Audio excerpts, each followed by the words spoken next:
Negari punggita kengka eko adi dosa Purwa. Eko sawiji adi luwih dosa 10 Purwa kawitan. Dene kang minangka bubukaning carita telah punika ingkang winasta negari Mandura. Ngumandang saindeng ing jagat raya negari Mandura tuhu kinarya tepa palubi. Adem parentahing kaprajan ayem manahing kawula dasih labet para narapraja kuntap kautamane putus marang wajib pangreng praja turta cinaket ing bagya mulya sirna kang brastaweri. Sinten ingkang renggani negari Mandura dosa namane? Dosa 10 nama kakasih ingkang jejuluk Prabu Anom Kakrasana. Ya Sang Jaladara ya Raden Karsana. Maksih muda wis jumeneng Narendra mumpuni saliring reh agal lembat. Kulino ahlul tetanen sekung ing panembah dasar nate matek wasi wonten ing Argasunya. Ing kalenggahan punika sampun matek Narendra mila ngenguwung prabane. Nujuri sejuga sanata miyos lelenggahan namunganing pendhapi wewangunan. Pinarak ing kursi denta sinten ingkang anjajari lenggah kabareng ngarsa. Kadang taruna dening Sang Nata satira ing Banjar Patoman. Kekasih Raden Narayana ya Raden Kesawa ya Raden Padmanaba. Maksih muda lantip panggraitane bangkit lelados kadang werda mila anggung cinaket dening ingkang raka. Dening kang mabukuh yayah kondhem prata lemugane sang mantri pangarsa hawasta Argyan Abatih Pragata sumawana suwane emban Prabowo dinajaran Sang Hudawa. Dangu Sang Nata dereng kepareng ngendika salebeting penggalih ingkang kacipta ayo kongsi kuciwa tembe samangsa dawaing hari palakrama.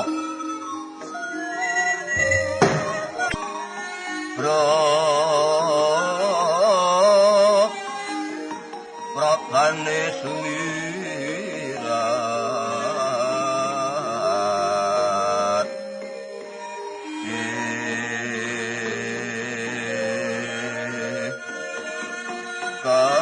nyaring tejo liweran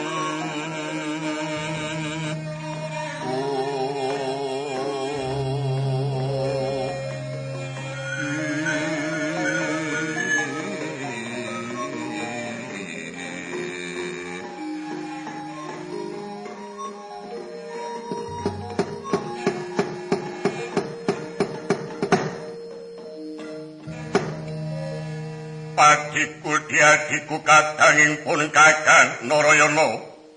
Kula nuwun wonten pangandika ingkang adhawuh Kakang Prabu Anem nimbali ripa duka Narayana. Yen nyenang durung abang yen keto durung asat nggonku tansah ngrasani siadi. Teman katurut asih siadi teko marang pengarpaning pun Kakang Yai. Menawi mekaten cunduk kalian greget usi ing manah kula. Iya. Nadyan dereng katimbalan wonten salebeting kasatiran Banjar Patuman mboten jenak raos ing manah. Mari kedah sowaning Abyantara Paduka Koko Prabu jebul pinanggihipun wonten wigatos ingkang badhe kadhawuhaken. Menawi tetela tanpa sangsaya Koko Prabu, kababarna ingkang sejati kula badhe nganglungaken jangga nilingaken Karna. Anjrah Kang Puspitorum Kapiuping Sangirana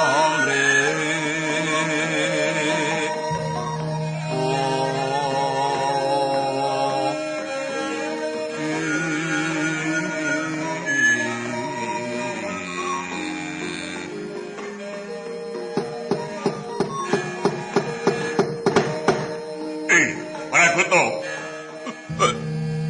Ulolok-lol, wonten pangendika ingkang adhawuh mban Prabu Kang Sarta kuwi Udawa. Inggih wonten pangendika ingkang adhawuh.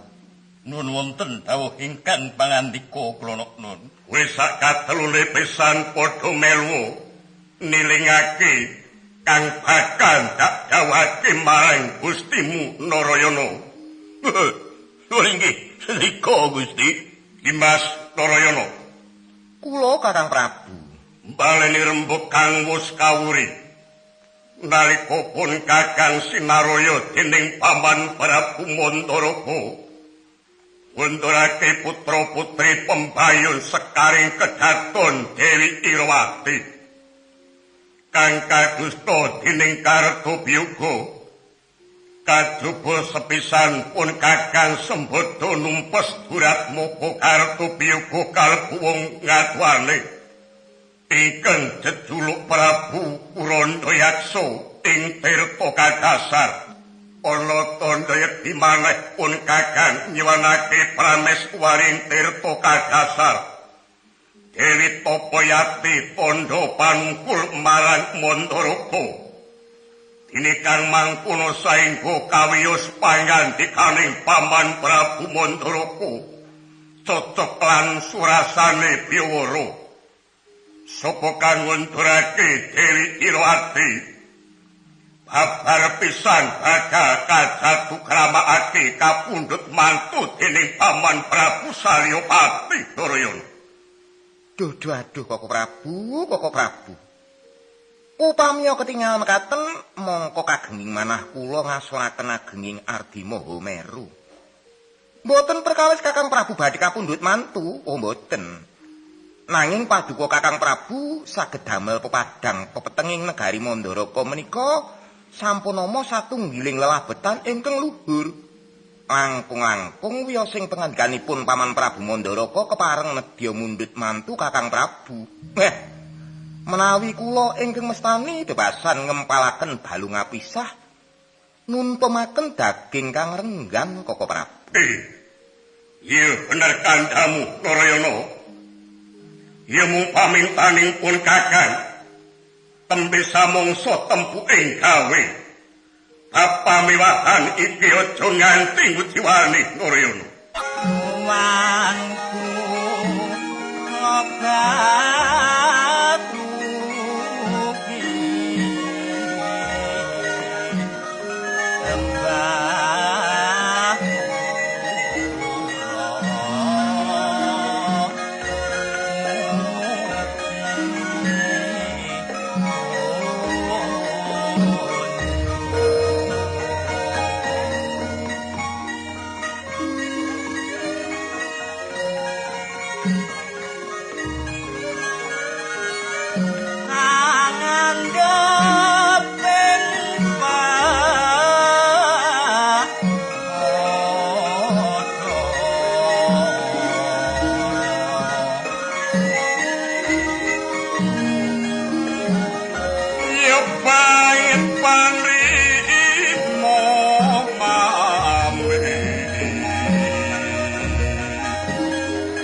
Basa kowe yai apa darane tekane Siadi marang Mandura katon sumengko pengawak Bajra yai.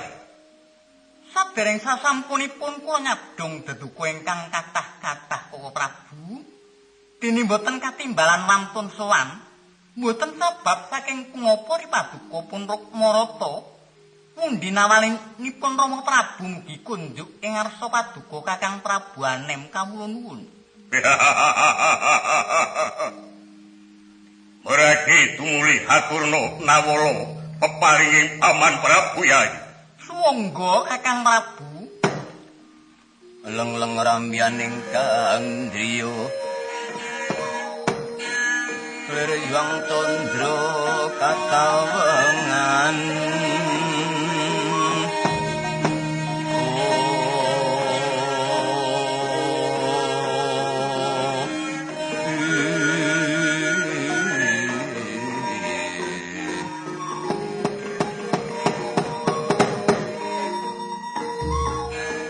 Leng kanata wau Prabanom Kakrasana wis narbuka kanang nawala. Dupi katupiksa sura sing serat calon temanten pawestri Dewi Rawati gungan nyuwun bebono patah wanudya. 100 kawandasa tetunggul kalih pinangka pengarih ingkang wiji saking Aldaka. Titipurna upama sing serat sakala kabranang sabeting penggalih duka yayah sinipi. Nanging dawane lingsem lamun kawis tinggal kacuwaning penggalih temah dadi sugal wijiling pengendika. Praparata atur wangsulan kono ngarsane Kang Rama. Pun Kakang semene jroning 7 dina wiwit etunge kalunggan iki. Kaya wis ora meling maneh Kyai. Prastawa timbalan Paduka Kakang Prabu. Prawaca anggen kula nampi kalilanuri Paduka pun Rukmarata nyuwun pamit madal ing pasilan wangsul ing nagari Mandara Koko Prabu. Iya, ayo Kyai.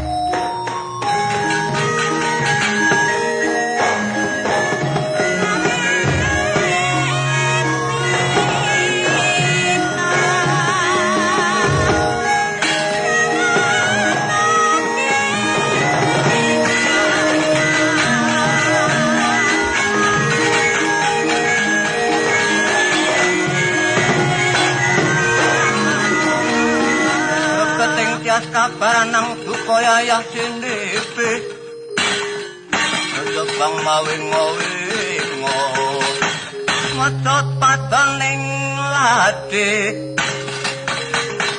Mitra kotak ngundar andir Rot-rot anang ojo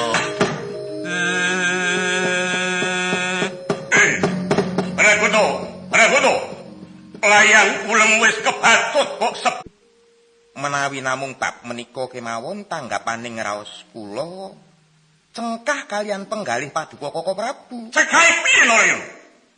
Sepisan menawi kula ingkang nanggapi Paman Prabu Mandaraka wau angantep-antep sepinten sih sutresna Paduka dhateng calon garwa. Iya. Kaping kalihipun menawi para wanudya anggenipun kelampan sambut susilaning krami namung tinumbas kalian Raja Brana menika limrah. Utamining wanudya menika menawi anggenipun lados priya kasembadan tinumbas sarana jiwa raga. Gumelaripun kados bebana ingkang kadhawuhaken Paman Prabu Mandaraka wau. Mengku suraos ngluhuraken kawibawan Paduka Koko Prabu. Jagat Dewa Bathara. Sakala pulih kempaling atiku bareng midhanget aturira. Nanging apa ora bakal kecepuan nggone nindakake wektune wis nyerepet kudu nganakake wanodya semono kae turta bocah saka Gunung Daraya. Bab menika katempuna kemawon dhateng ripa duka Narayana. Narayana, iki aja kok tampa sembrono Narayana. Saged kabuktekaken lho Koko Prabu. Dasarmu Menawi pados wanodya ingkang endahing warni katimbang wonten praja langkung gampil ingkang wonten paredèn. Menawi ayu inggih sampun ketingal ayu, menawi kuciwa inggih sampun mawak kuciwanipun. Lah yen saka praja Lho. Inggih kathah ingkang ayu nanging kathah-kathahipun namung kabekta saking saening pirantos pepaes kandeling tetasik miwah mingir-mingiring bebenges Koko Prabu. Lah banjur kapan si Haji bakal ngayahi bab iki Narayana? Bindang dadak ngentosi menapa ing mangke Paduka Narayana nyuwun pamit saha nyuwun pangestu tumunten lebda ing karya miwah kalilana kula anganti ingkang abdi pun Udawa Koko Prabu. Iya, obeteng laku ndak pasrahke si Haji. Sinuwun ingkang abdi pun Udawa nyuwun pamit. Iya. Aja kaya bocah sing ati Udawa.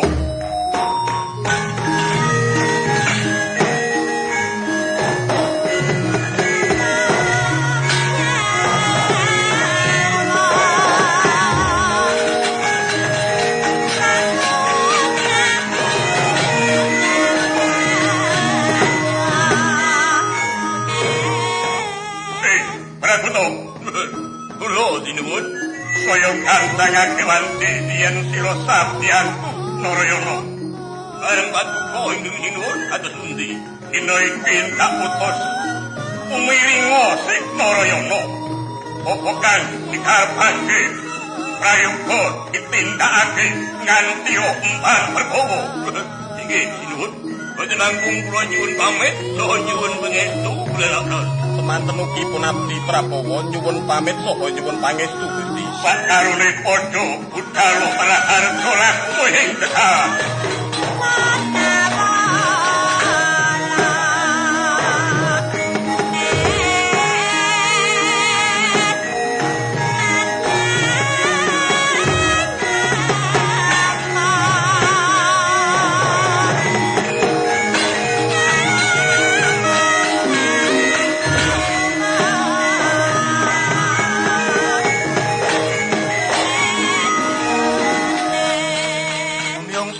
Wadya pesanekta mutya undang tung beri sergus aban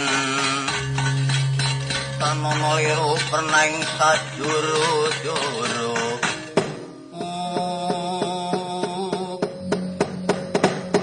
Pragoto nungkol akuku apa wigatine Pragoto? Inggih wonten bab ingkang angel kula aturaken kula Persajan wae to, aja ndadak nganggo aling-aling. Inggih, kinanipun menapa kula durung. Ingkang raka menika nguwatosaken sepisan ngetang wekdal ingkang sampun nyerepek sanget menika kaping kalih kateng wanita ingkang dipun betahaken monggo kedah ngempalaken tiang pinten-pinten perden, pinten-pinten pedusunan badhe rampung pinten wulan calonipun kula Lho. Yen ngono Koko Prabu nak ora pitaya marang aku. Nggih pitados. Nanging radi kirang sregulunut. Wis, Pragoto. Kula wonten ngendika. Aku wis ngerti marang kersane Koko Prabu, mula kang saka iku. Saiki ayo padha sesawangan, muga-muga padha entuke gawe ya. Nggih.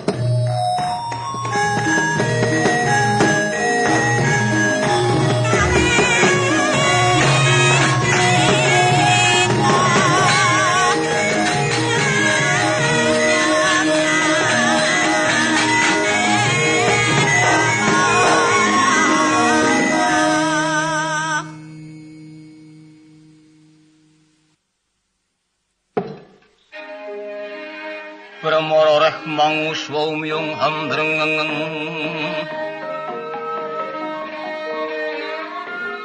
ati karunaning kaswasi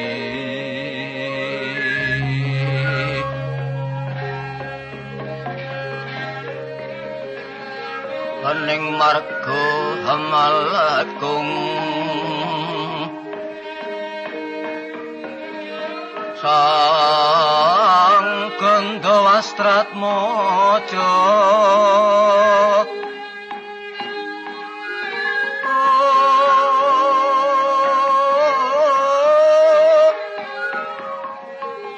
leng-leng lalu hanguladi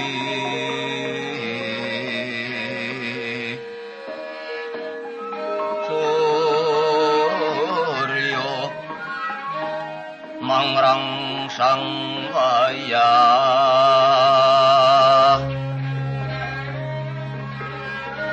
umyus amor wayanto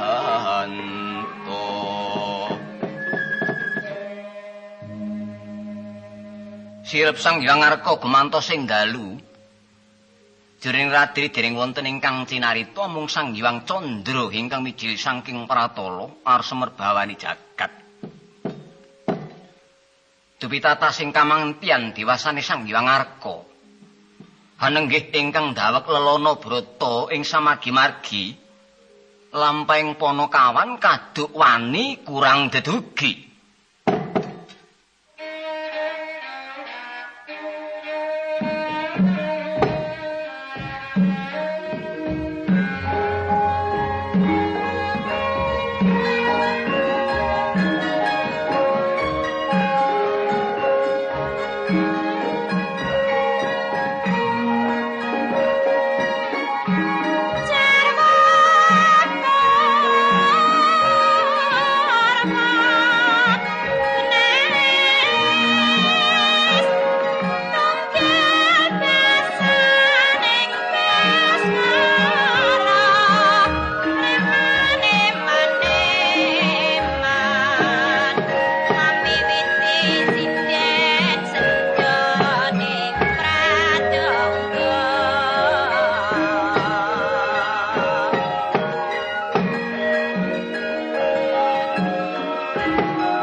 sapa weruh lah punika kalkeng ratmadyaning Pandhawa Satira ing Madukara kakasih Raden Pamadi ya Raden Parto Panduputra pranyata Satira muda bagus tanpa cacat sekti tanpa jimat lantip tanpa kemat mila ora mokal lamun akeh para wanudha ingkang ketarik ing reh kebagusane yen priya iring ing reh kaprawirane mula kena dibebasake sesotya kang coplok sangka ngembanan gumelare ana satriya kang namur kawula kusuma kang membo sudra den Denya anelasak Wanawasa kinarya Hanamura nenging driya. Denya anggung kengetan lan citrane Dyah Bratajaya. Kadherekake rebat ana kawan catur anenggih Nyelurah Semar. Nala Gareng Petruk miwah Bagong dadi kandhek lampahe.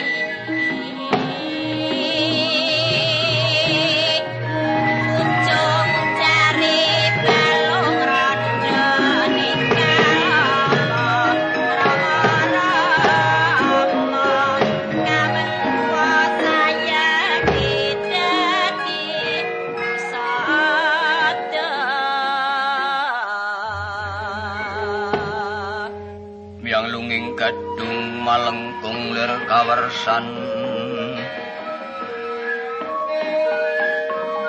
Pindha Keswa Lukar panjraing Puspita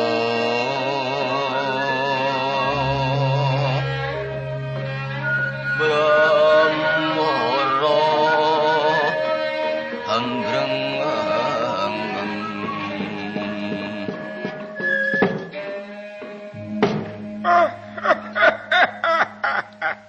Dule, Nala Gareng Petruk apa dini Bagong? Apa mo? Apa Rama? Apa Rom? Iki kepiye tok rom kuwi? Kang Gareng mau nyeluk mo aku Romen. Ya wis kena wae. Anu. Akeh momonganku. Momonganmu kang wis padha nyuwargi, Dule. Kayata Begawan Manumanasa, Begawan Sekutrem Bambang Sakri, Begawan Parasara, sing isih sugeng Resi Wiyasa sarta sinuwun Pandhu kang wuseda.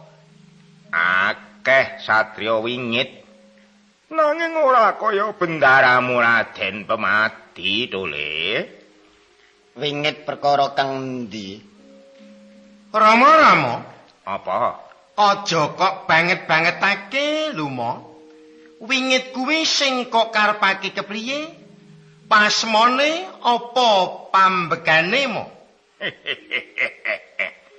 Coba ta itungen. Wiwit saka kasatriyan tekan tengah ngalas. Seklimah. Ndara ora kersa ngendika. Awake dhewe iki upamane kaya wujuding laler. Kewajibane mung ngrubung, weruh grubyuk ora ngerti rembug, Dule. Pancen angel kok Mo. Nderekake wong pasmon tumungkul iku ora gampang digagapi nganggo nalar. Marga tumungkule Ndara Pemadi kuwi 3 prakara. 1. Tumungkul amarga wis dadi pasmon sarta cak-cakane. 2. Tumungkul sebab menggalih kang rungsit-rungsit. Kaping 3. Tumungkule Ndara Permadi mau batangane werna 2. Susah apa duka. Beda karo tumungkule Kang Gareng. Kowe nyenggol jenengku. Yen tumungkulku bedane apa karo Ndara Pamadi? Yen bedane mono ora beda. Mung geseh kacek 1. Yen Ndara Permadi 3 perkara, yen kowe mung 2 perkara. Wis bejane awakku. Tak rewangi mrengkut kaya ngene sida ora tekan 3. Marake Andarna sing gamblang. Lah, ngene reng. Yen tumungkulmu mau sepisan milang-miling golek dalan sing gasik, aja nganti ana krikil kang kapidak tungkakmu. Amarga sepisan meneh amarga yen kelakon mengkono ora wurung ngentekake prusi sak pasar. Ya, tak andemi. Banjur tumungkul sing kaping pindho. Dene tumungkul sing kaping pindho, tumungkulmu semu nolah noleh. Godhong mlumah kok kurepake, pincuk mengkurep kok lumahake. Mbok menawa ana tegesan sing angrem ana kono Kang Gareng. Wah, ya bangeten nggonmu nyeri-nyeri nyang aku. Anakmu dhewe si lengkung kesumo pinuju riyaya mampir nyanggonku tak arani arep ngapekti jebulane sah-sah piring. Lah ya malah becik lan apik to, Kang. Yen kenah mono to. Piring si sego salawi disai. Yen aku sing ngrasake kandhamu mau doran duwe teges apa-apa ki. Ya mung waten muni ning ora magepokan karo sing padha dilakoni iki. Wela, iki ragil nanging malah luwih ukil. Mesti to.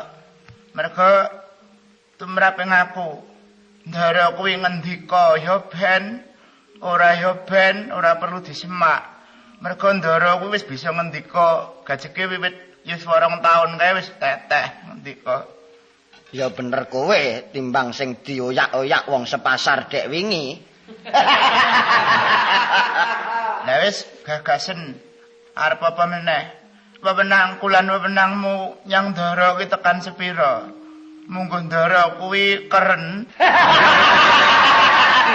Ya kok dengguyu kene ngapa to? Lah ora ngguyu piye?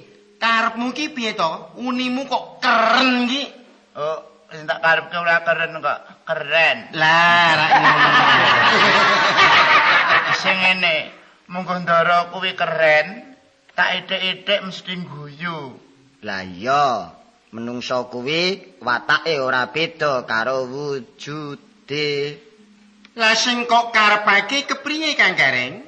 Lah coba, ayo padha ngilu bebarengan. Anak Semar kuwi sing kujiwa rak mung Bagong. Kuwi nggon perangan apa Kang Gareng? Merake tamatno. Irungmu mbangir, irungku bunder bareng Bagong. Sawangen saka ngiringan rak. Persasa tanpa irung. Lha kok sik. Kowe aja nyalahke aku, nanging ngluputno sing anak-anak kok. Lah kok ngono? Aku tahu takon nyang Rama. Sebab apa padha-padha anakmu kok irungku sing mundur dhewe. Wangsulane Rama ya gumathok ki, Kang. Rama wangsulane kepriye le? Ngene wangsulane. Gong nalika aku anak-anak kowe kuwi pirantiku wis ora genep ngono ki wangsulane. Semar eko den prayitna cemuri siklan balik. Titiyani gandayana titisanya purnama sidi gagak ngarang kapat mongko candala.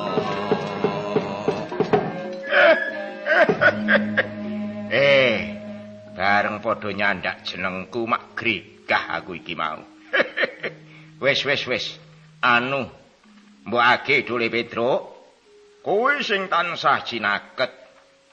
Gawe asrana bisane bendaramu tumuli ngendika, Dole. Yen pancen ngono ngestokake apa sing dadi kandhamu mo. Kang Gareng, Apa, Truk?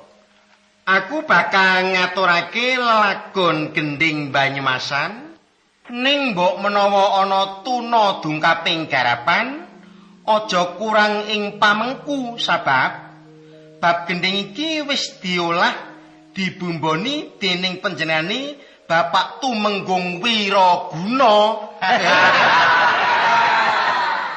Kleru Dik Kang. Bapak Tumenggung Kinarto Sabda. Dibiyantu dening warganing Condong Raos. Oh, ngono ta. Iki aku karo kowe melu nyenggake lho, Kang. Nek mung nyenggake lha mbok iya. Iki Ya, Kang. tembange ki apa? Banyumasan sepisan meneh rungokno lho, Le. Ya. Jenenge apa? Yen ing kene Randa Nunut, ning ning Banyumasan kono Randa Nunut. Oh ya bener.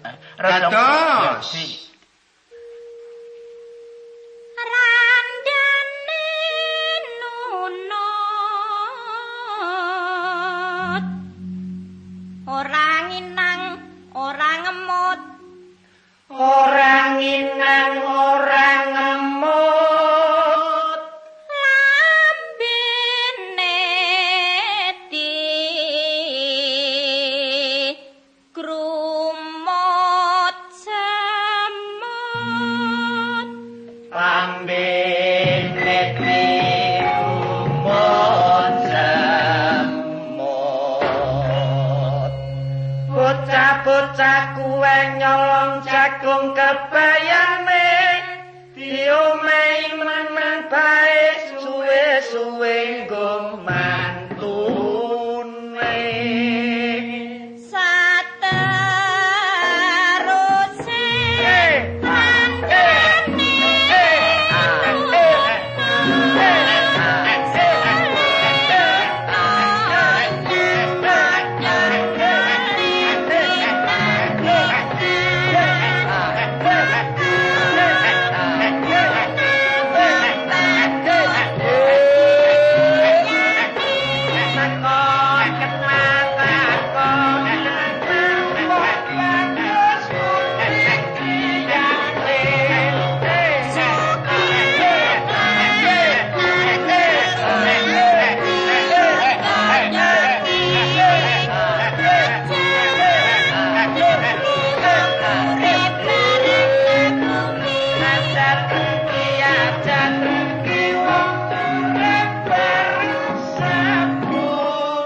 Aku yen krungu kaya ngene iki kok kudu nangis wae.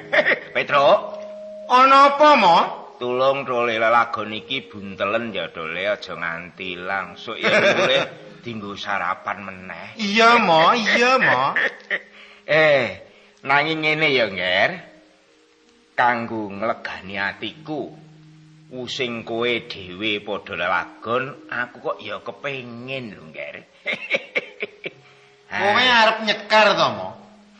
Nyekar kepiye to? Lho tegese lelagon. Kok nyekar iki sing tak sekar sapa? Coba saiki bocah telu genten padha ngrungokno ya.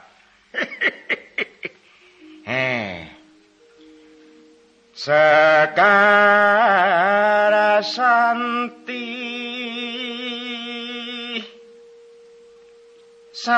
sarakara ing anggit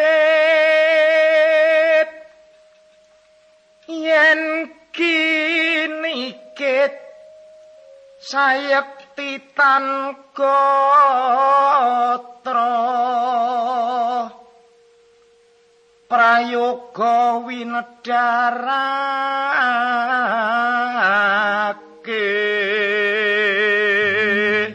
Mbak nek nembang kaya guwa ya, Kang. kakrokane Lah wis obong. dene kang luweh luhur ing akasa Sudarma yakti kang abot luwih saka bumi iku ibu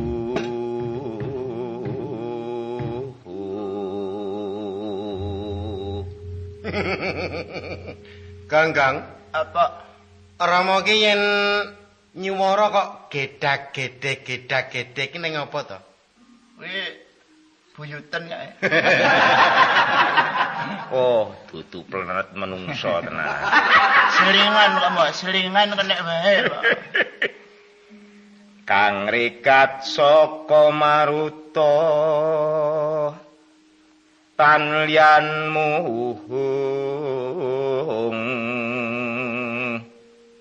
keclaping cipta linuwe bangkit ngideri jagat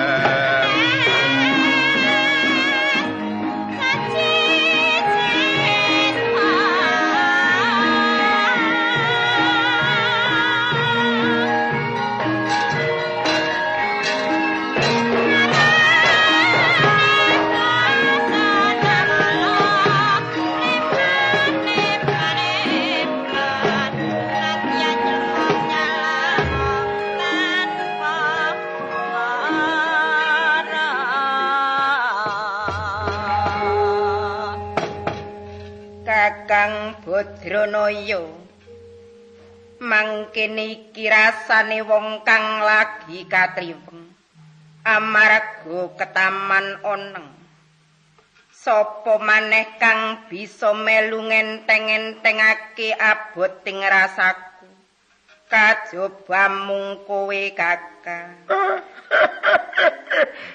Mbok ya ngono ngendikan rong klimah wis senenge atiku ra jamak. Perkawis menapa, Ndara? Wiwit geger Mandura patine Kangsa Dewa. Bisa dadi dalaran nggonku Srawung lan Kakang Mbok Bratajaya. Kapara wus kapacangake dening Wa Prabu Basudewa Swargi. Sapungkure lelakon kuwi Gustimu para Pandhawa padha namur kawula suwita ing nagara Wirata. Kalakon nampa kanugrahan babat Wanamarta. Teman bisa mujudake nagara. Gumlari dadi kadaton ing Amarta. Wis pirang-pirang taun lawase aku ora ketemu lawan sesutya ya memani ing rasaku Kakang Mbok Bratajaya.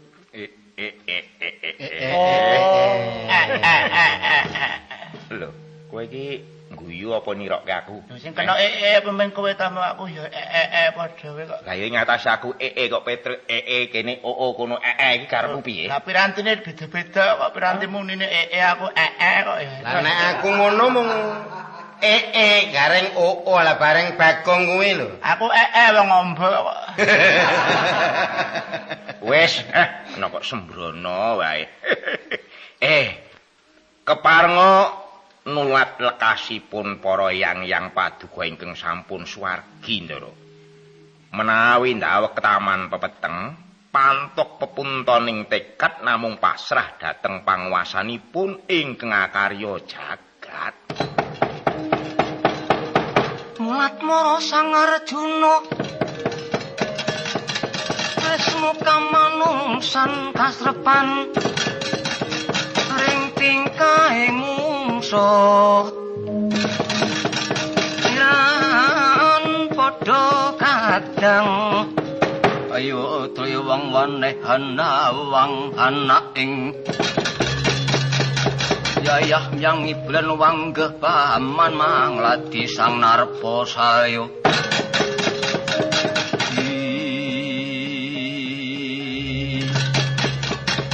Kayu-kayun padha ebah-rebah kaya tinujahing gajah. Obahe ngalang-alang labetin rajang playuning kidang kang padha ngemprang. Amiyak grumbul rikma gimbal mudal madul hanggero prapaning krasa lanang nyaketi unggihane sang pemadhi.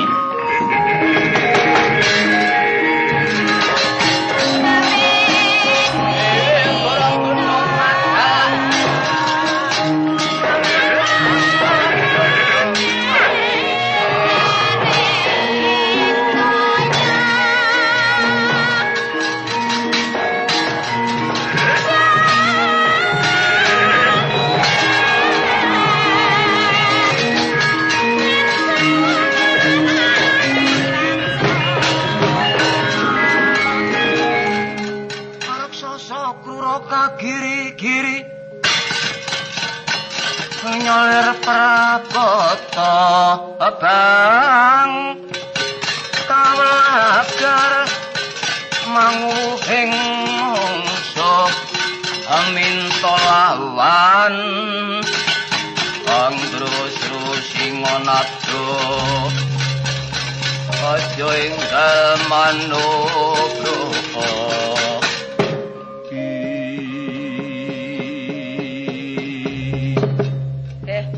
Seksa kang kaduk murang tata sapa prace kamu lan ngendi dedang kamu kawruhan laku kang rumeksa ing alas kene jenengku Ditya Kala Hareksa mengku karep apa dene nyedhaki aku Welatalah waduk kuluwe Iwan cilik-cilik kidang menjangan pregul wis tak pangan wis entek ludes harep mangan kewan gedhe kuwalan kula lilakno endi salah sawijining panakawanmu tak pangane si keparap aja anggring ngucap kelakon sediamu yen kowe wis bisa mikut pamati tak apa gedheku kelakon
Sang pemati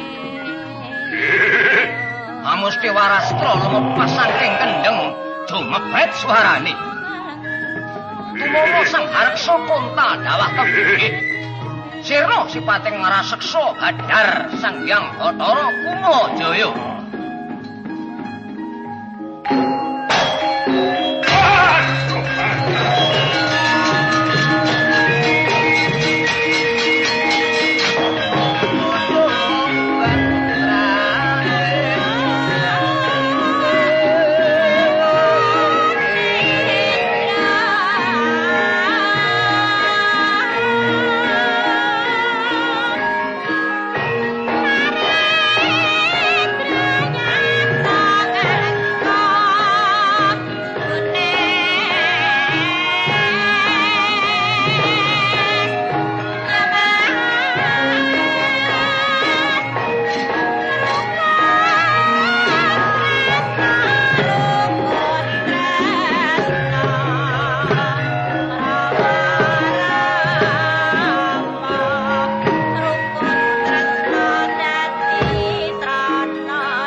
yen sembah niring ulun kapur bori sang mur ing ngrat sahanan ingkang dian kanang sing dasih maweh buka sawaku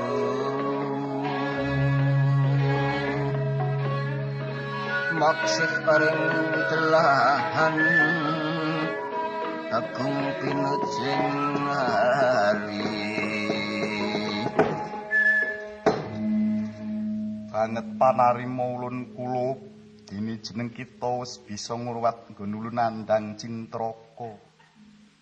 Sadèrèng sasampunipun sedaya kalepatan diagung pangaksama pukulun. Miwah kula ngaturaken sumungkeming pangabekti kunjuka sandhap pepada paduka. Iya wis ulun tarima. Banget ora tak kira. Ilanging buta kedadean kowe Kumajaya. Kaluhuran timbalan paduka Rama Pukulun pangabekti kula kunjuk paduka. Iya tak tampa. Ngaturaken pangabekti kula Pukulun. Iya nala gareng wis suntampa.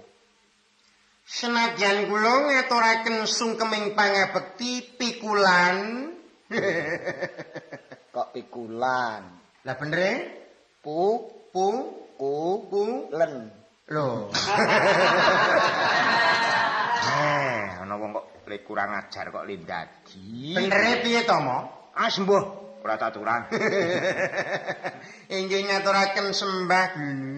Iya wis ndak tampa Petro. Kula pamadya apa darunane dene jeneng kita lelana nasak wanawasa kula. Kekiranganipun punapa paduka pukulun ingkang sampun winenang hanggu ningani garenjet tuwin osi ing sagung tumitah. Iya nadyan mengkono aja nganti jeneng ulun tidha-tidha becik matura prasaja kula. Kakang Semar Kula Ndara pekewuh rasaning atiku yen to aku matur prasaja.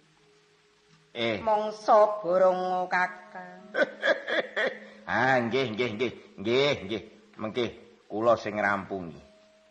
Iki rak ngene ta Kumajaya. Titahmu si Permadi wis suwe nggone ora kepethuk pacangane yaiku Raden Ayu Bratajaya. Kowe gawe sarana bisane Ndara Permadi kasembadan kersane, Nger. Inggih Rama Pukulun ngestakaken dawuh nanging kemawon murih gampilaken lampah sampun ngantos kadenangan ing kathah prayogi titahulun pun pamadi kalebet Rama Pukulun dalasan para punakawan badhe ulun sidikara supados barubah sipat dados pawestri.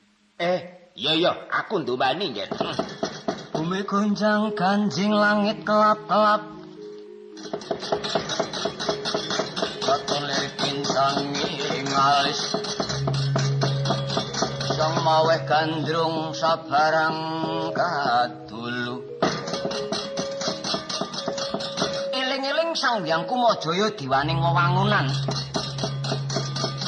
Turta putraning Sang Hyang Ismaya Sapa to kang cinipta dadi kang sinetya rawuh sakala dadaya Cipat Pawestri.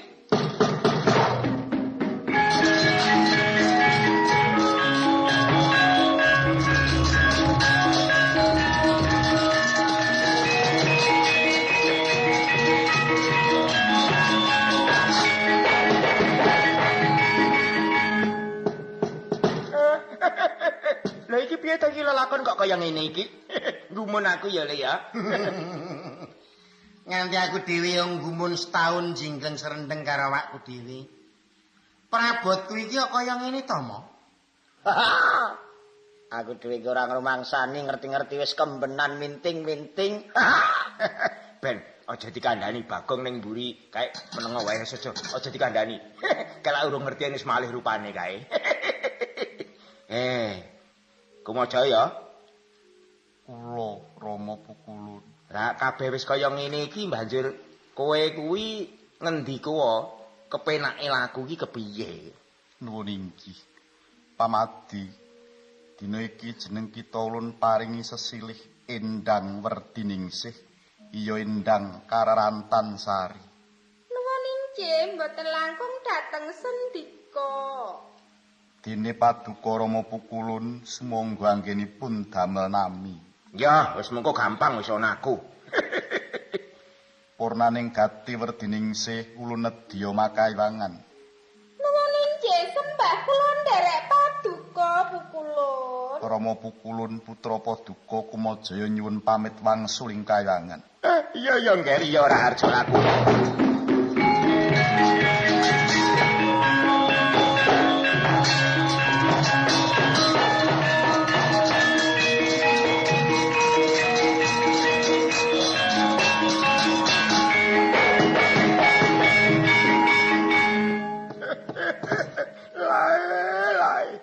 Dadi satriya bagus, dadi putri ayu.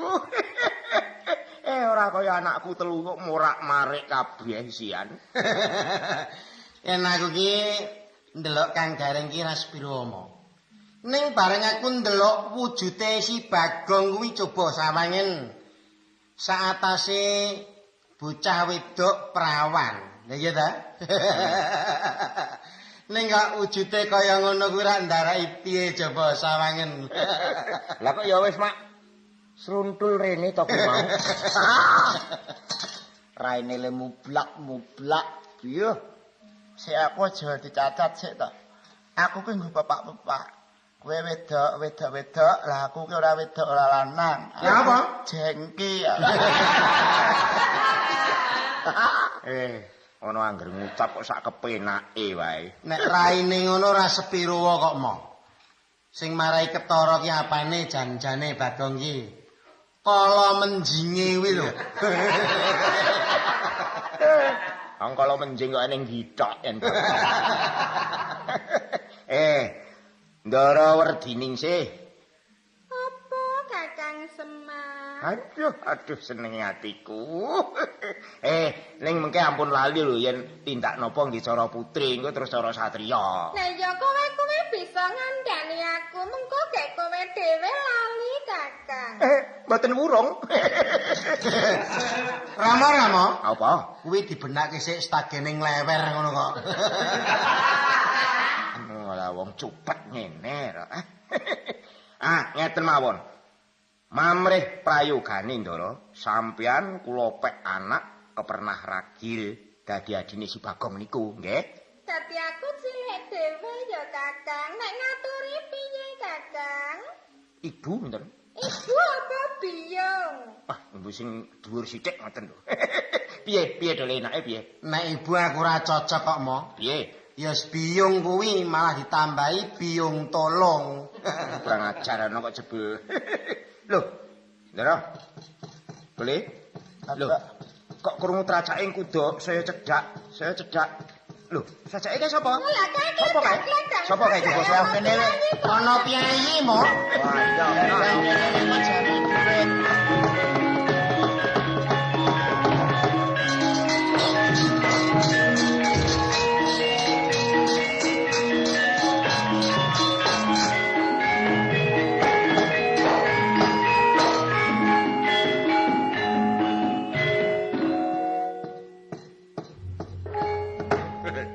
Adi berbawa.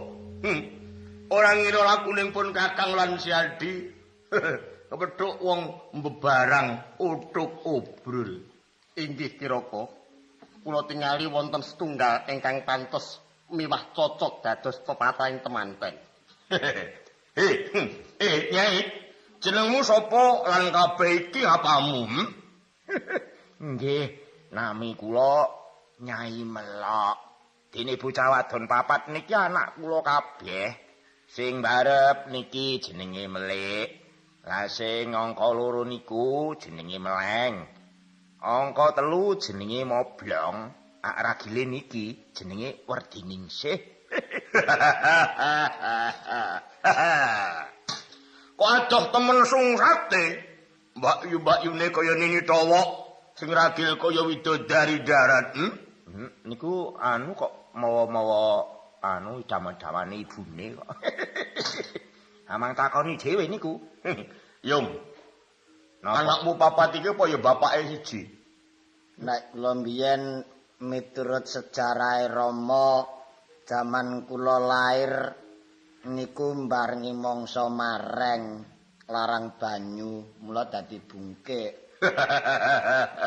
Lager adik kula sing wedok niku sing 4 meter dhuwure niku jenengan dangu piyambak. Nduk. Pripun? Nduk. Aduh, wah, tangane kasap mulu kok nyablek anggere gelem wae. Nyawang kaya ngene kok nduk, sajake iki. Aduh, tangane nyedot mahi. Sajake. Sira dadoh, wah ngilani tandangmu ngilani. Sapa jenengmu kowe, Nami kula menapa? Lho, nek ya jenengmu sapa? Inggih kula Meleng alias Maryati Subawati. Wah, yo nemen kuwi aliase. Inggih, paduka sinten? Wadih negara Bandura, kali Baragoto aku Oh, ngeten to. Yung. Apa? Iki patih kok jenenge Patih Prawoto to ya. Ana patih kok kaya ngono iki kepiye? Prawoto numbuk gegermu. Aku seneng aku. Kowe seneng aku iki sing ngrungokke senep kok mbrono. Panjenengan menapa tasih piyambakan? Lho, nang kene jan. Lah nggih. Oh, nang Praja? Oh, bojoku loro. Oh, ngeten to. Injih. Lho. Lah sing cendhek trembel-trembel, mublak-mublak iki sapa iki jenenge? Kula. Lah ya senengmu sapa? Kula ta. Heeh. Lah kula niki bejawadan ning kemayu banget lho. Rembeh-rembeh ngono kok kemayu. Lah nek mboten Jenengmu sapa nok, Kula umumne nek kemayu sik, kula niki wedok. Wedok tenan? Nun, Wedok tenan. tenan no. Nami kula Moblong. Lho, oh jeneng Moblong tenan. Alias Eni. Jane kowe iki ora eni. Lah apa? Sing terang cetha kuwi jane pleki kowe iki. Yo, wis cukup aku ngerti jenengmu kabeh. Ngertine isih? Nuwun kula, Gusti. Rahing negara Mandura bakal ana pahargyan gedhen-gedhen mbutuhake patah wanudya. Ayo, gelem kowe ndak kanthi sowan sinuwun Prabu Anom Kakrasana, Nuwun inggih kula mboten badhe suwala. Waton biyung tuwin mbayu-mbayu kula sedaya menika saged sowan dhateng Praja Mandura. Iya, saya aku ora kabotan. Nyai Melok. Kula aduh kembenku pedhot suwek. Mau jam merucut wae. Setiare Kenapa? Wis anakmu padha melu aku kabeh ya. Inggih ndika. Ayo dibawa.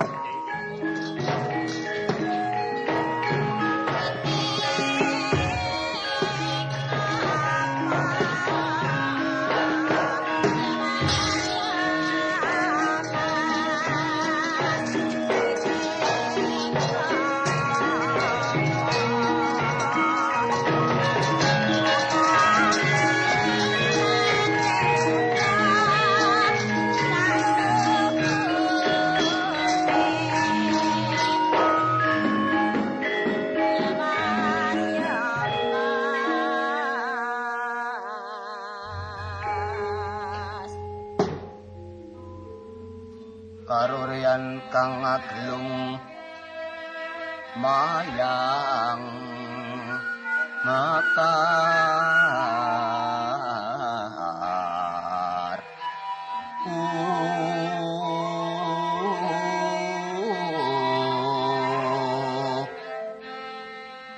nirek nyongklang utane den candhet miring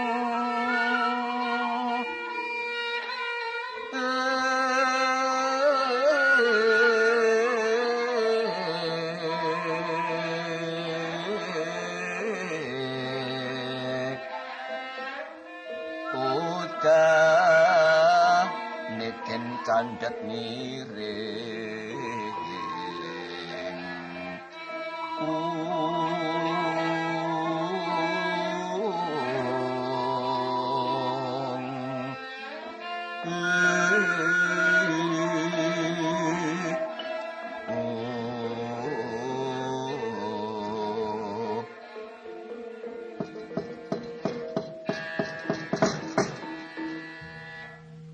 Wesi kandhari kate kang munggel kawi.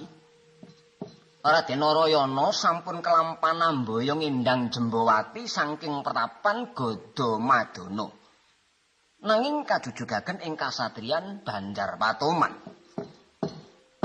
Omang suli kandha ingkang wonten negari Mandura Prabu Anom Kakrasana jajar lenggah lan ingkang rayi Bratajaya. Anampeni sowanipun Rekyan Nopatih Praguta nganti ndang werdiningsih sak brayatipun.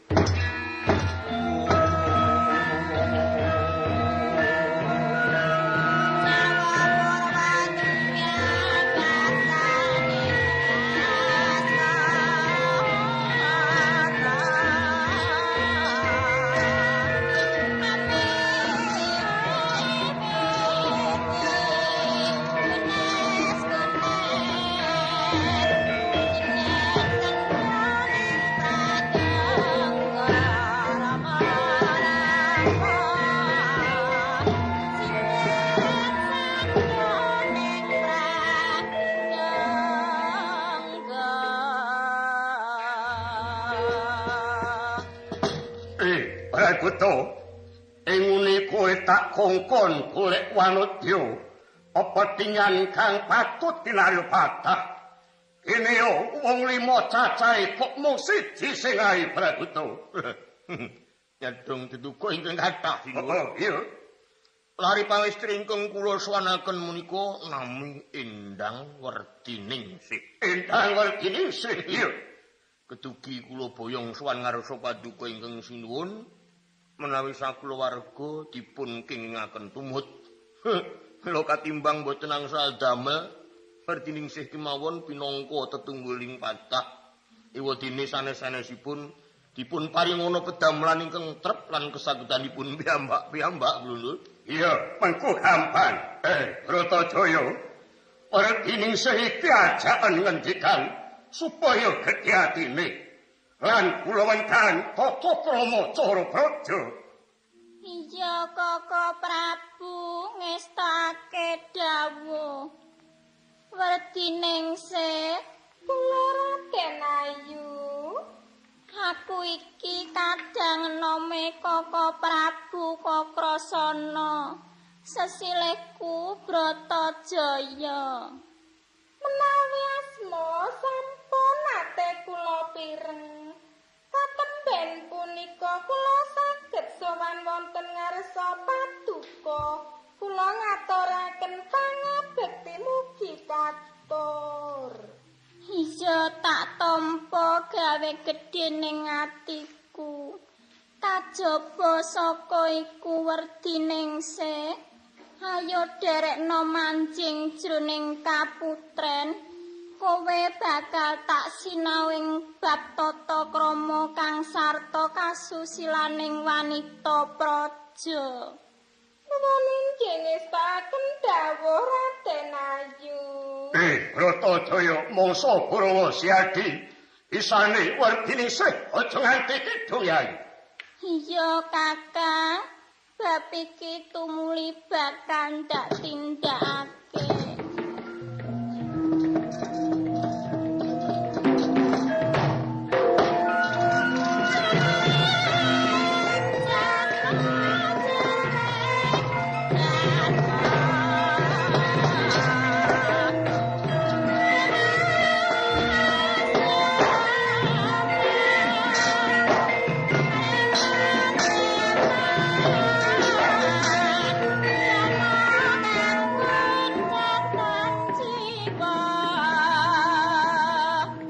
Gedunganipun Dyah Bratajaya wis suka piwulang ing reh tata susilaning wanita praja. Eling-eling Endang Werdiningsih pranyata lantip ing panggraitane. Samukawis piwulang sampun kagaguk.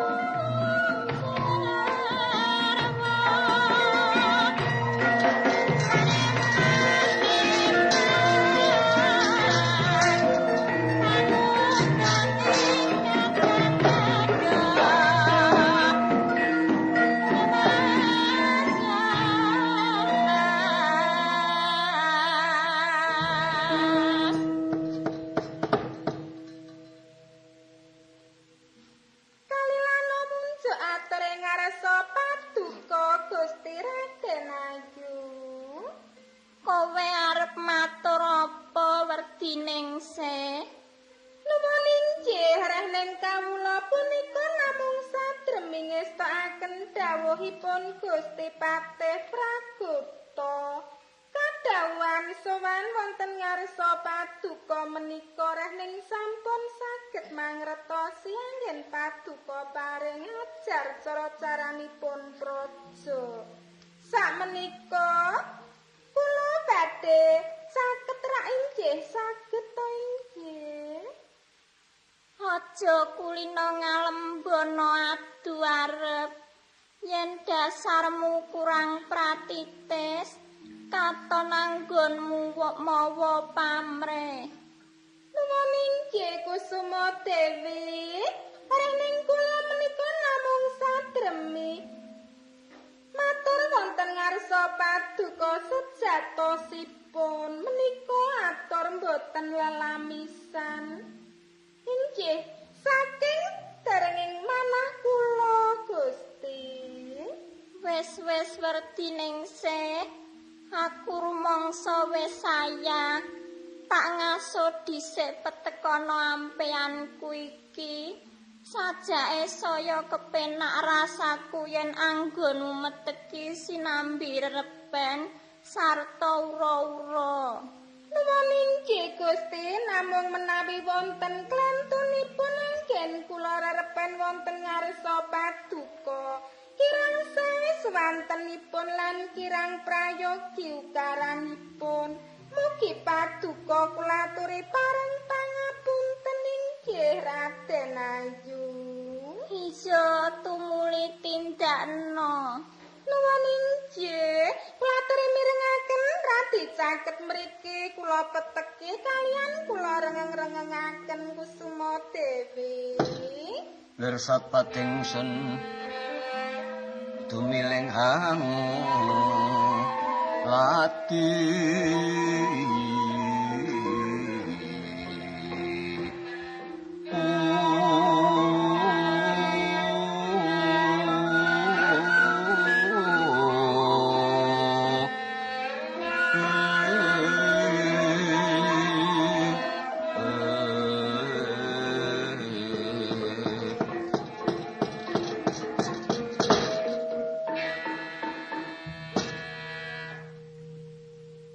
Kang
nalika semana mbaliyut netrane Dyah Bratajaya yayah binandul.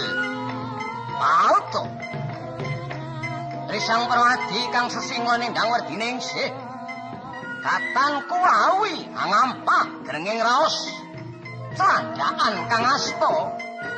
Hanjiwit latine Dyah Bratajaya.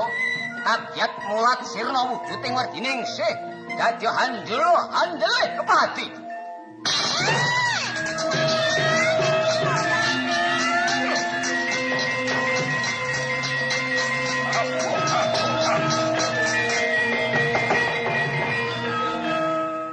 Hirap, jelek, ora apa Bratajaya. Iya, Kakang. Ora ngira yen werdining sih mau wanita gadungan. Ilang wujuding wanita temah dadi priya masih taruna. Tur bagus rupane nejo anjejamah marang aku, Kakang. Keparat bosen urip. Semikira tak perwasane.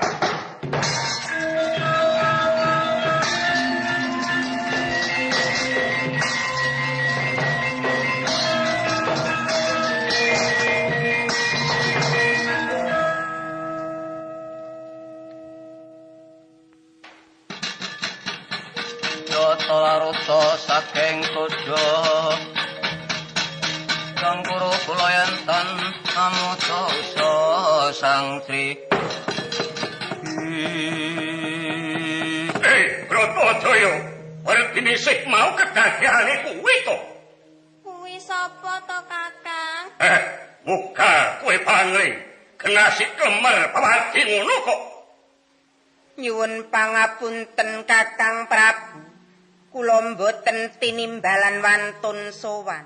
Wong luput adilemu kudu dipidana. Pejah gesang kula sumanggaaken Kakang Prabu.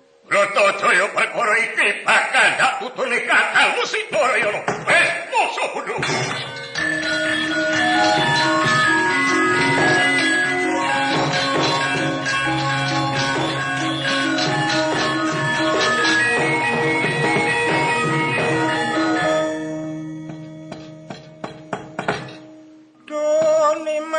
Papujan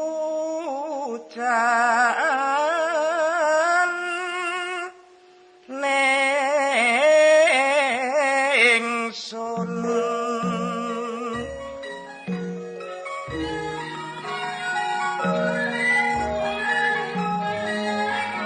yayen kang cembawati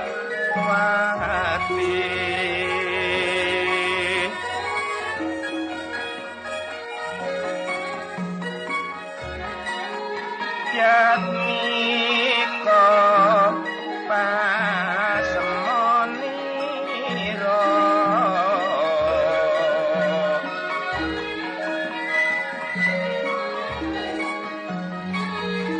nadyan endang saking ukir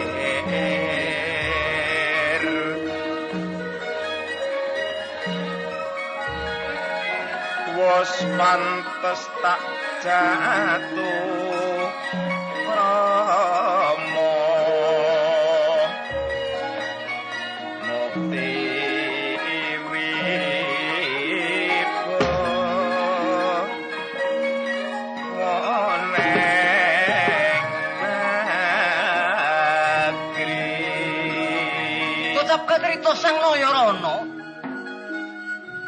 Sanget boten nanginten bilih salebetipun angreng rimuk endang Jembawati. Ingkang raka Sang Kakrasana sampun mungging sanjawining patenggan. Manglung-manglung ing candila. Parandene boten rinewes.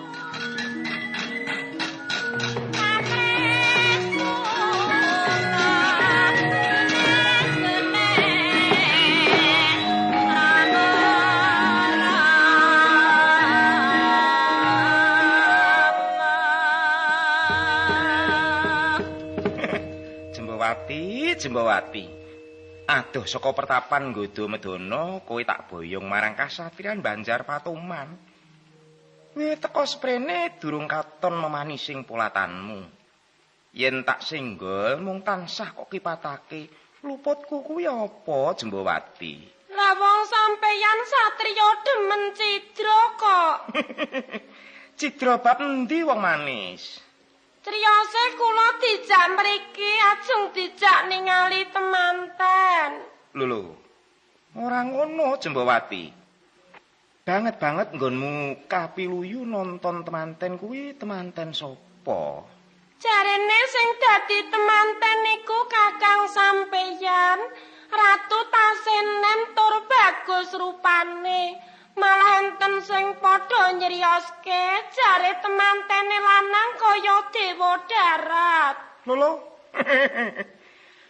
Kondange mau kleru olehmu nampa. Sing dikondhangake kaya dewa darat mau dudu Koko Prabu Kakrasana nanging aku. Lho, kok ngoten? Iya, marga yen kowe mengko nyumurupi Kakang Prabu nggone busana temanten, kowe mesti bakal gila lho. Pripen to niku sabenere? Rene to nyedak orine. Kowe tak kandhani ya. Koko Prabu kuwi dedeke Kak Kong, ngerti? Awake dawa, sikile cendak. Nah, ulitane kusi mbesisik banget. Wetenge gedhe, tangane ceko, sing tengen kuwaga, sikile apus. Yen Siniwaka ora bisa tindak dhewe nanging diekrak, ora to. Mestakane gedhe, pasmone kaya janggitan. Wis to, saranduring badan kabeh sarwa gegilani. Lah niku sinten? Lho. Kujurane. Lah kok Koko Prabu mbok inggih jumenengke mawon. Narayana. Aku ora bisa ngadeg amarga sikilku apus. Ora bisa kumlawe amarga tanganku ceko. Ora bisa lenggah amarga gegeden weteng. Narayana, kowe aja cedhak-cedhak aku mengko mundhak tak cakot tak cathek amarga aku iki janggitan Narayana. Ya. Koko Prabu iki kok ngono lho mesti. Aduh Koko Prabu Jimato punden kula. Sewu-sewu genging kalepatan kula diagung pangaksama Paduka Koko Prabu. Dene kula sawetawis wantun celandhakan ngucap ingkang mboten sak mestenipun. Weh. Dadi cara mikat wanita kuwi wong gerang dinggo korban keparat. Kowe biyen tak kongkon golek patah. Ora tur katrangan entuk gawe utawa orane. Patah ora disuwanake, malah kowe nglenggem lali sesae kemar Narayana. Inggih. Benjang mboten badhe kula kaping kalih Koko Prabu. Aja gedhe pangapura aku tak kapake kowe. Narayana, kowe aja enak kapingak Narayana. Lho, wonten kabar menapa? Jroning kadaton kalebon maling. Menapa sebabipun kok mboten tumunten kapikut? Ora kurang-kurang gonku tansah ngetok kaprawiran. Nanging pun kakang kualan. Sumbar nyerik-nyerikake ati. Mengkene sembari. Kakrasana. Aja meneh kowe tak wedenono. Adimu Narayana sing kulite ireng kaya langes, wujude kaya kelenting mungetahe, kon maju mrene. Lho, keparat. Malingipun menika tiyang menapa demit? Ya mung wong lumrah. Lan sing dicolong kuwi dudu Raja Brana. Malinge wamin jejawat Kakang Musik Bratajaya. Wah, bosen urip kelakon brodoli susih si maling.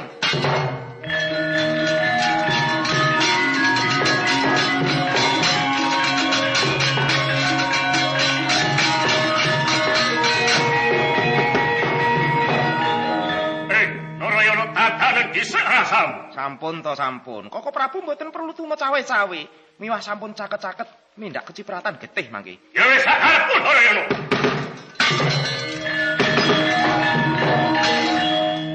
Wah, Koko Prabu kuwi kok ngono jebulane. Mboten nginten bilih Koko Prabu sampun kepareng damel gulang-gulang dhateng pun Narayana. Kabeh mau mungunduh ing panggawe Narayana.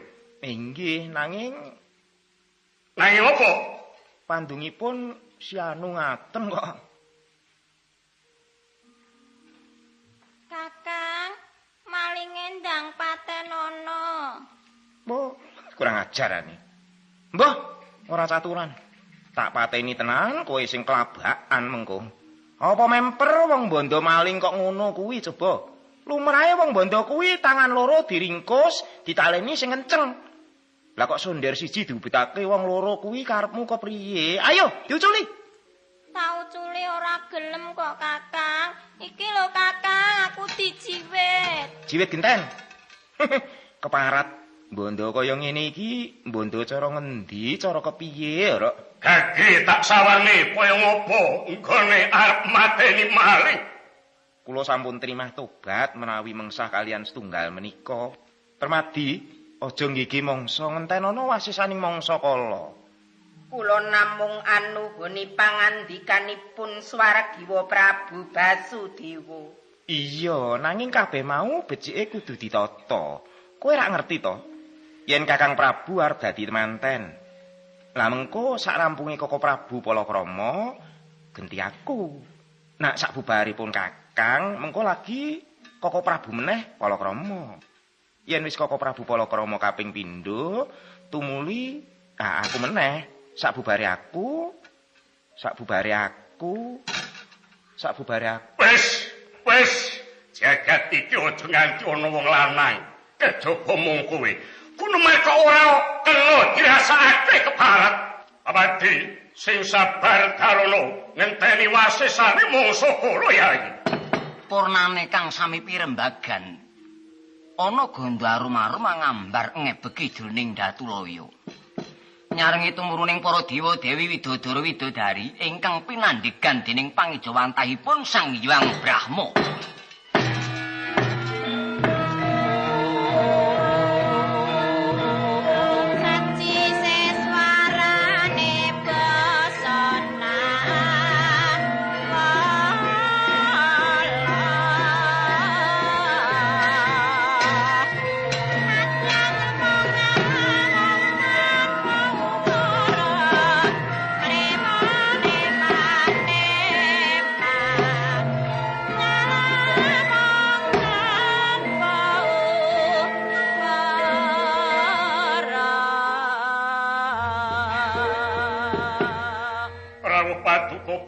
Sang Hyang Brahma kula ngaturaken pangabekti kunjuk sahandaping pepodo ulun.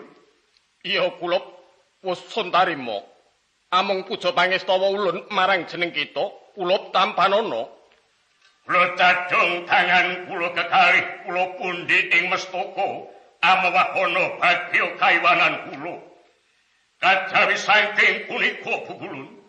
Punapa dalunanipun dening bukulun sagodah angin cuantah tumurun ing negari Manduru. Kawruhana kula jeneng ulun ngemban timbalaning jagat Giripati. Ing dina iki uga jeneng kita wis kalilan sawega ngarasuk busana penganten kang sarta ngagem makutaning kaprabon. Kejaba tumuli gak arak marang negara Mandaraka.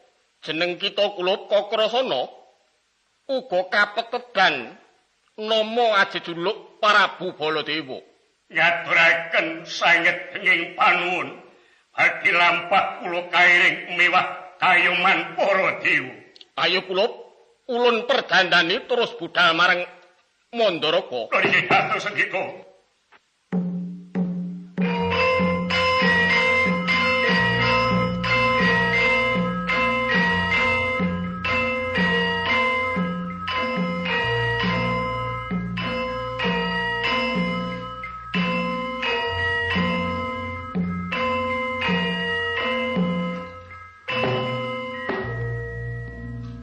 Kancanging cariyos lampeng temanten sampun prapta Purayagung negari Mandaraka. Temanten pawestri nenggih Dewi Rawati sawiga ing gati miwah pepak sinaruja para tamu agung. Ing antawisipun Satira Pandhawa sumawana para Kurawa ingkang pinandhigan Sang Jaka Pitana ya Sang Kurupati.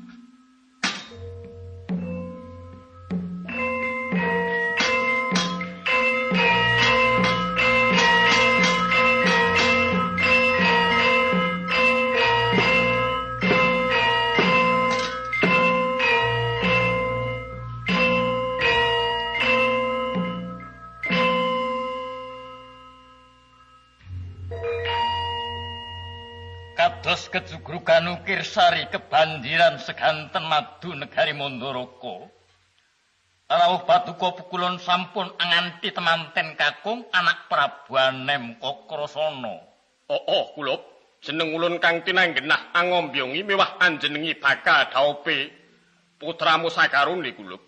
Inggih Pukulun sanget ngaturaken genging panuwun. Nini temanten Irawati. Kula Rama wonten dawuh. Mangsa kala wis nekani sira kudu didhawuh dening kadang musika Krasana kang sineksen para dewa sarta dijenengi dening para tamu agung. Inggih Rama ngestoaken dawuh Paduka.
Tambahing pangestu Paduka Pukulun. Semanten ugi titah pujang para Irawati nyuwun pangestu Pukulun. Iya Kulub Kakrasana mewah Nini Irawati. Sakarone pisan padha ulun pangestoni.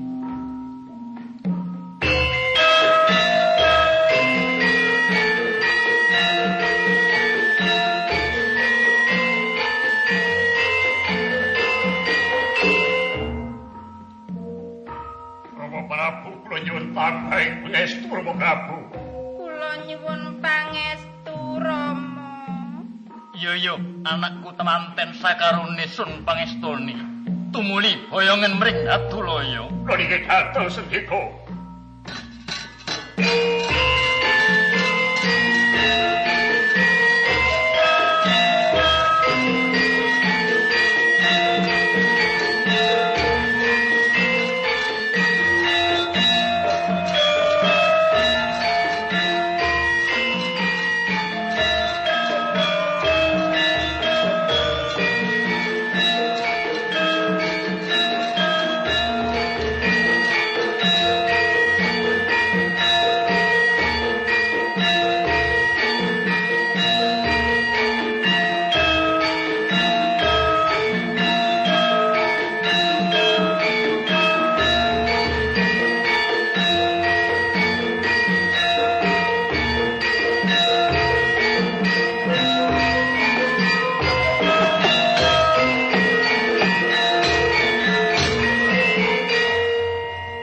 Salyapati, purnaning gati kalis ing Sambikala, jeneng ulun kondur Magayangan Kulub.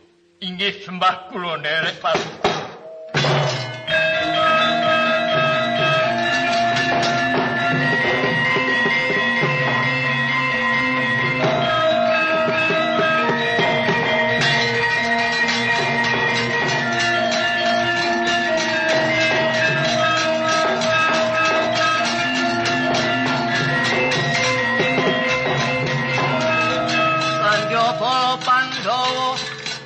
Samyuk kumulung mangser ing tata Kurawa ambah kongkeh srokatete kira-kira karo katut para ratu tuwin sagung pratipati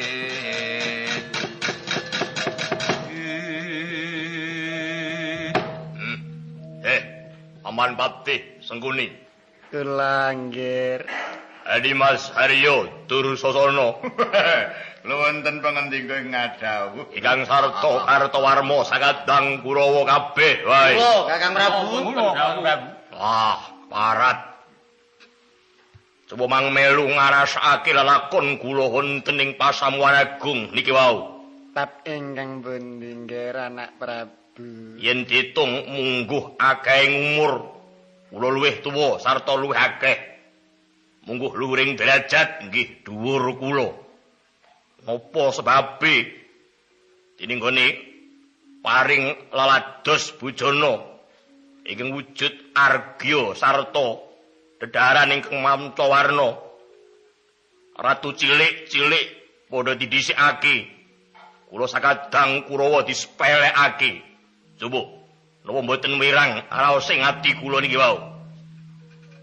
Inggih, mestenipun kula piyambak saking praja inggih sampun kathah nadar sadumugining praja Mandaraka kepengin badhe ngunjuk ingkang kladuk mboten getang sak kemprangan badhe mameraken yen kula beksa. Lho, mangke ruwe, Pak.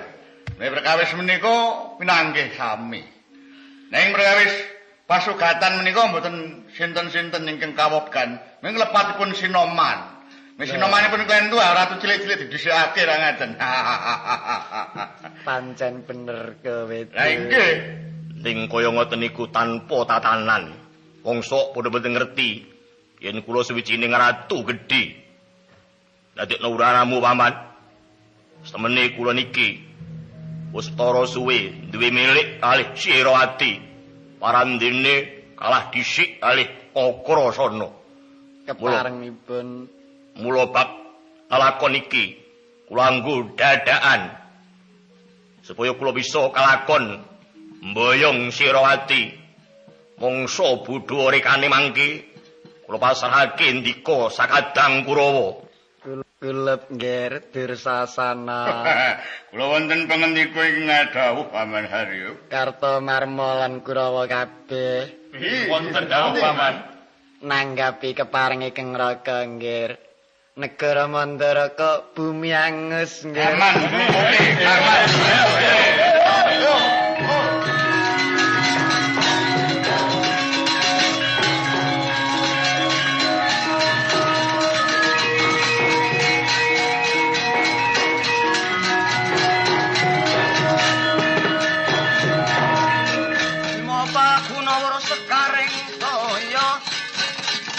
Alon gulung kegulungan Prahara Guromawalian Bayung irit kang Pancawara tarik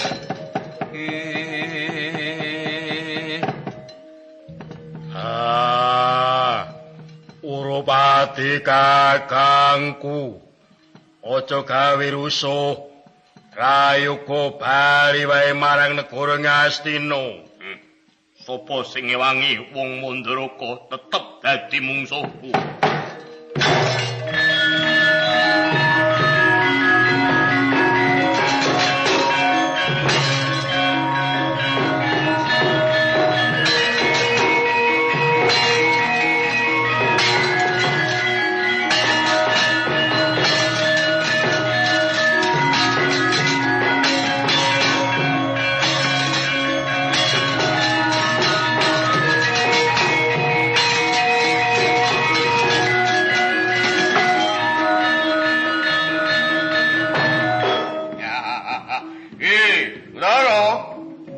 Dursasana kakangku. Latah, muyo kowe rangan menang. Paring tandingan karo aku. Aja meneh mung sajuga. Sampai bodo bengkah dadamu lakon Empali kamu.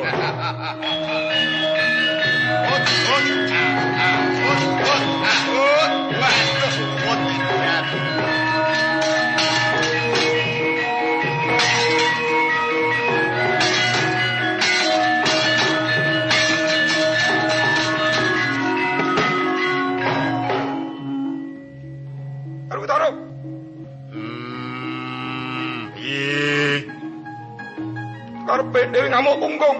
Tidak gegermu lakon. Maju!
Anakku wong Sentosa dodo baune kulup Bratasena rucaten bromantiamu kulup.